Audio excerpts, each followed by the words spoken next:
الحمد لله رب العالمين. Alhamdulillahi Rabbil Alamin. Kita sering dengar seorang imam membaca hamdalah dalam Al-Fatihahnya di lafaz Allahnya itu terlalu panjang. Sehingga timbul pertanyaan, di sini sebenarnya panjangnya berapa harokat sih? 2 harokat, 3 harokat atau lebih? Insya Allah kita bahas hari ini. Mari kita fokus ke lafaz Allah, lafzul jalalah yang ada di sini ya, di dalam rangkaian ayat Alhamdulillahi Rabbil Alamin. Kalau kita turunkan, maka susunan hurufnya adalah yang pertama disusun dengan huruf lam yang berharokat kasrah, kemudian yang kedua huruf lam berharokat fathah, lam musyaddadah yang kedua berharokat fathah, lalu kemudian di sini ada alif teman-teman sekalian. Walaupun biasanya alif ini ditaruh di atas, walaupun di beberapa mushaf juga tidak ditulis, tapi sebenarnya di sini ada alif teman-teman. Depan lam yang kedua ini ada alif di sini. Lalu kemudian huruf yang ketiga ada ha di sini ya. Kalau disusunkan maka huruf ini menjadi seperti ini. Lam pertama nyambung ke lam yang kedua, kemudian ha berubah menjadi seperti ini bentuknya. Oke, bisa dipahami ya. Nah, teman-teman biasanya panjang itu terletak pada lam yang kedua di sini. Nah, kenapa biasanya lam yang kedua ini menjadi aktor daripada perdebatan gitu ya? Nah, kita lihat kembali sedikit ke materi mad. Mad itu tandanya adalah alif, ya, kemudian waw. Nah, alif, ya, waw. Kita sepakati bahwa huruf mad itu cuma 3, yaitu alif, ya, waw.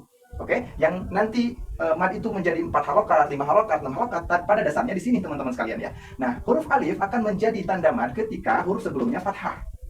Huruf ya menjadi tanda mad ketika huruf sebelumnya kasrah. Kalau domah huruf sebelumnya, kalau waw huruf sebelumnya dhammah. Kembali ke pertanyaan kita, kenapa di sini menjadi aktor utama daripada perdebatan? Karena kita lihat, tadi saya jelaskan, huruf lam yang pertama ini kasrah, huruf yang kedua di sini lamnya adalah fathah, ya. Nah di sini biasanya ada alif.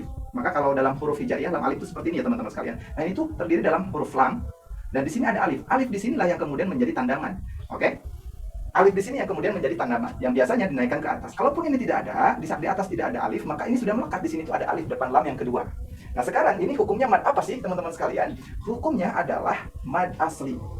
Kenapa mad asli? Karena di setelahnya, di sini ya, di setelah huruf lam yang kedua, tidak ada hamzah ataupun tidak ada huruf yang sukun.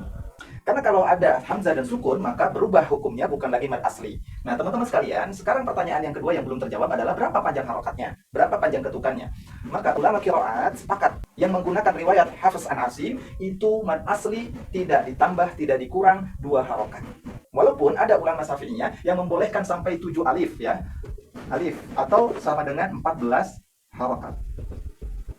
Kenapa? Jawabannya adalah hal ini dibolehkan oleh para ulama fikih di dalam berzikir, kemudian ada melafalkan kalimat Allah, lalu kemudian di dalam takbiratul ihram, di dalam azan dan lain sebagainya, bukan di dalam membaca Al-Qur'an. Akan tetapi ini harus dipahami, ulama-ulama fikih yang memberikan toleransi dibolehkannya membaca lafaz Allah harakatnya sampai 14 harakat atau sampai 7 alif, itu tidak mengurangi kepatuhan beliau terhadap kaidah ilmu tajwid, yang dimana madhhabi itu harus 2 harokat, tidak boleh kurang, tidak boleh lebih di dalam membaca ayat Al-Qur'an. Kalau di dalam zikir, adab di dalam berzikir, di dalam takbiratul ihram, di dalam adzan sering kita mendengar ya, lebih daripada 2 harokat, itu dibolehkan mengacu kepada toleransi yang diberikan oleh para ulama-ulama fikih. Akan tetapi ketika membaca ayat Al-Qur'an, surat Al-Fatihah dalam sholat misalnya, itu kembali mengacu kepada kaidah ilmu tajwid.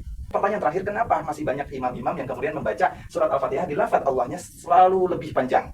Oke, yang pertama mungkin mereka belum tahu. Yang kedua, mungkin mereka itu mengacu kepada kaidah ilmu fikih.